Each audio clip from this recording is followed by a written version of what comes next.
یہ بالکونیاں ہیں.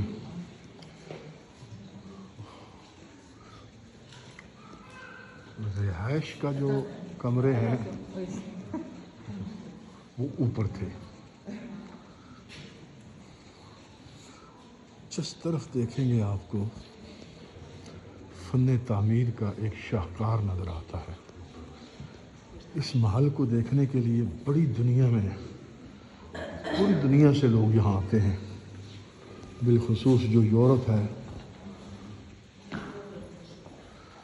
اس وقت بھی یہاں پر بڑی رش ہے اور میں کوشش کر رہا ہوں کہ لوگوں کو نہ دکھایا جائے. یہ دیکھیں،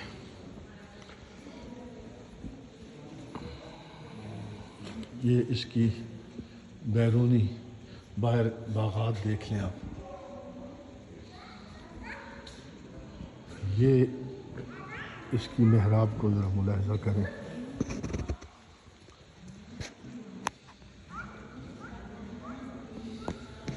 چھت دیکھیں، یہ محراب دیکھیں، یہ باہر باغات ہیں. اور یہ دیکھیں ایک اللہ اللہ اللہ، یہ اس کا اوپر گنبد دیکھیں. 800 سال ہو چکی ہے.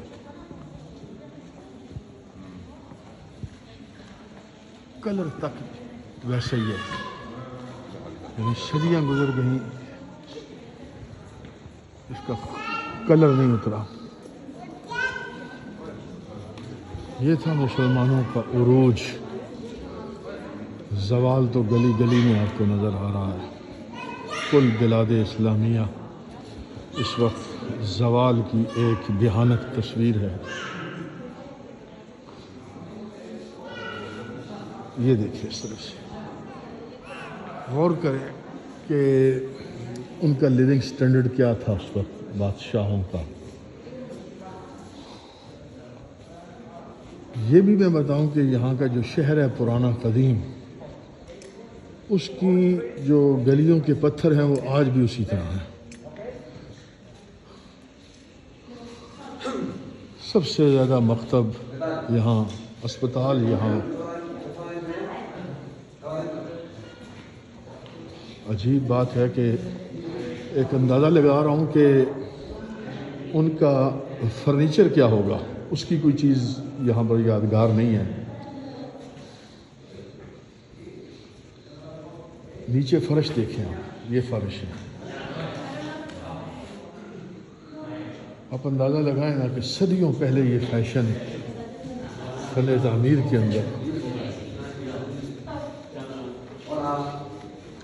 یہ آپ دیکھیں، یہ باہر کی دنیا ہے.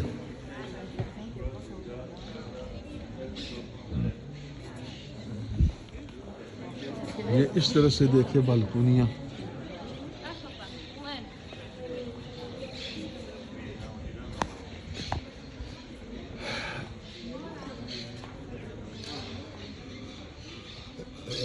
طبیعت کے اندر خوشی کا بھی پہلو ہوتا ہی ہے.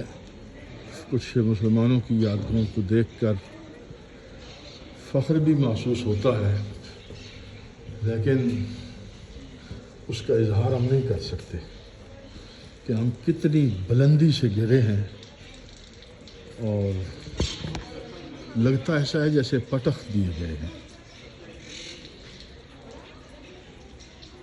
آج سے تقریباً 100 سال پہلے علامہ اقبال نے کچھ صدا دی. اس نے آواز بلند کی تھی مسلمانوں کو جگانے کے لیے، اندلس کو مخاطب کیا تھا، لیکن اس کے بعد تو کوئی اذان دینے والا بھی نہیں آیا.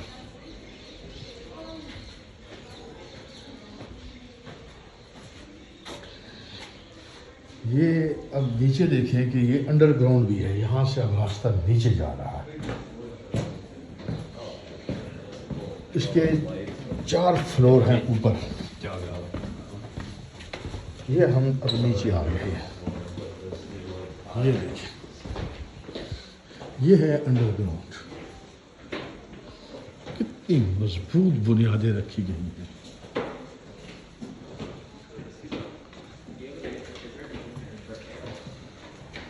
یہ دیکھیں.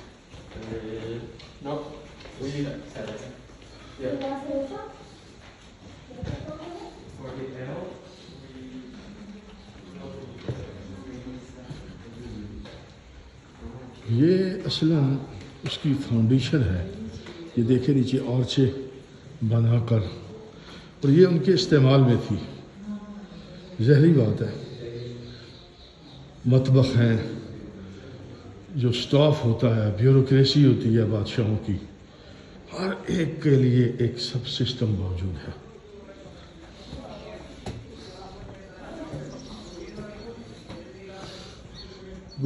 گزشتہ 70 سالوں سے ہمیں ایک پاکستان کا ٹکڑا دیا گیا تھا کہ لو اسے اسلامی ریاست بنا لو. تو 70 سالوں میں آپ نے دیکھ لیا کہ ہم نے کیا بنایا ہے. یہ دیکھیں باہر چھوٹے چھوٹے یہ اس طرح کے یہ جو تالاب ہے یہ ہر طرف ہیں یہاں پر. اس کے کئی حصے ہیں. بعد میں یہ جب مسلمان, یہ دیکھیں مسلمانوں کے ہاتھوں سے جب چلا گیا, پھر بعد کی جو آنے والی حکومتیں ہیں انہوں نے اس میں ایکسٹینشن بھی کی. اس کے آثار پھر اس سے باہر نظر آئیں گے. اب یہ ایک چرچ ہے یہاں کا جو اس بلڈنگ کے دوسری جانب ہے, وہ بھی ایک بڑا شاہکار ہے. تو اب یہ سارا ان کے زیر انتظام ہے. مسلمانوں کا یہاں کچھ بھی نہیں ہے.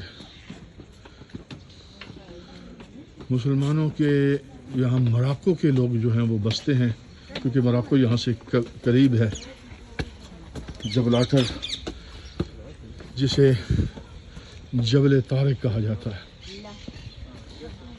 یہ دیکھیں آپ, یہ اس کے ساتھ باغیچہ شروع ہوتا ہے. ابھی یہاں سے کھلا محل کے ساتھ اب یہ باغیچے کی رونق دیکھیں. یہ بہت وسیع و عریض ہے. اس کا جدید و قدیم حصہ ہے.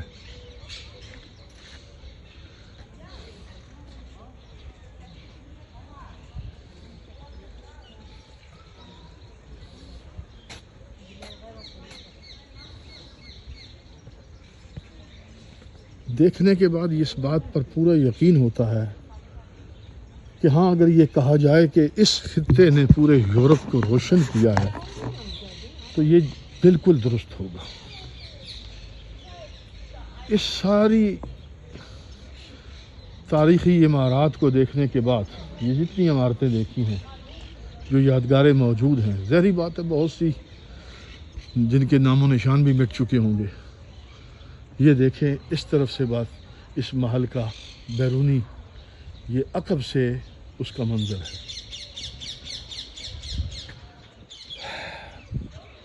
غلام جیلانی برق کی جو کتاب ہے یورپ پر اسلام کے احسانات, اس کو ضرور پڑھنا چاہیے.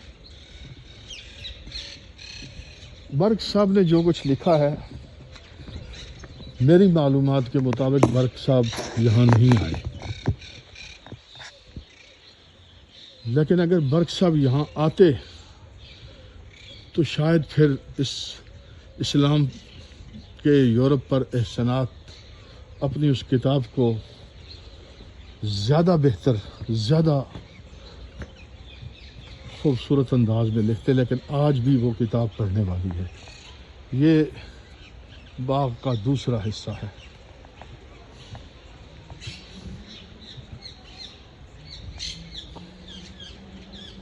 اوپر سے دیکھیں, وہ دور سے آپ کو نظر آ رہا ہوگا, وہ راہداریاں ہیں. اوپر سے راہداریاں ہیں, پوری ایک دیوار بنی ہے, اس کے اندر سے پھر سیکیورٹی کا سسٹم بھی تھا.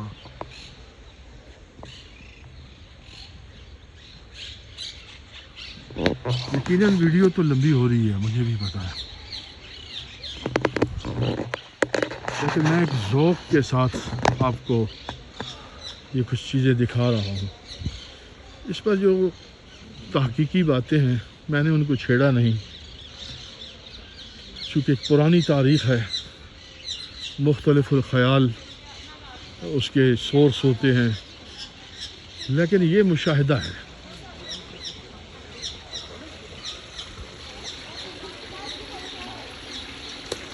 یہ تالاب دیکھ، چھوٹا سا ایک خوبصورت اسے آپ فوارہ کہہ سکتے ہیں۔ یہ دروازہ دیکھیں،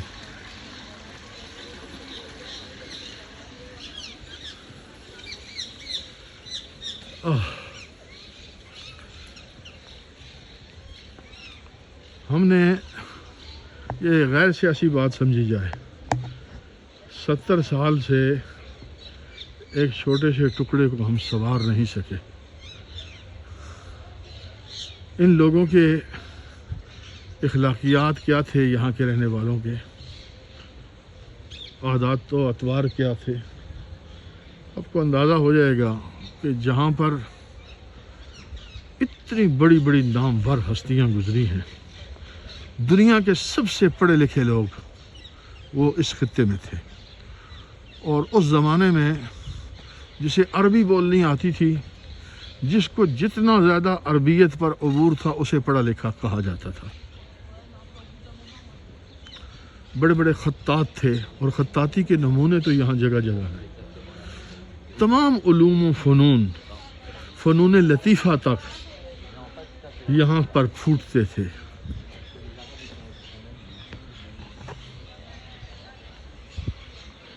خوبصورت منظر، اس باغ میں سیر کرتے ہوئے مجھے ایک روحانی کیفیت بھی محسوس ہو رہی ہے۔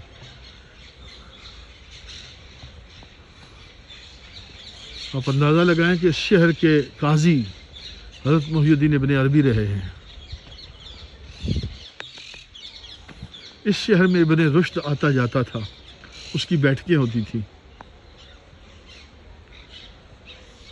ابو بکر رازی جیسے لوگ یہاں، امام بہقی جیسے لوگ یہاں۔ اللہ اکبر، اپنا خیال رکھیے گا۔ السلام علیکم۔